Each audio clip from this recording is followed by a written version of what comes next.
আমি রমজান সাহেব আমরা সামনে টিকতেন না। আমি তাই আপনি চ্যালেঞ্জ গ্রহণ করেন আমার, আমি আপনার দেখাই দিব। 40 বছর আগে নবীকে নবী হিসেবে বলতো, খাতামুন নবীন বলতো, রাহমাতুল্লিল আলামিন বলতো, রাসূল বলতো এবং নবী বলতো। দেখাইতে না পারলে কান কেটে জুতার তলা লাগাই দেব। তারপরেও তিনি রসুলুল্লাহ হিসাবে গণ্য হয়েছিলেন 5 বছর বয়সে, 10 বছর বয়সে না। তিনি রসুলুল্লাহ হয়েছিলেন কত বছর বয়সে?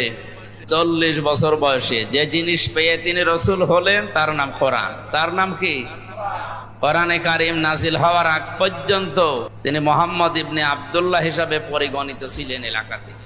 তার চরিত্রের সার্টিফিকেট দেওয়া হিসাবে মানুষেরা হয়তো তাকে বলতো যে আপনি আল আমিন, আস সাদিক, এই সমস্ত নামগুলো, কিন্তু রসুলুল্লাহ কেউ বলতো না।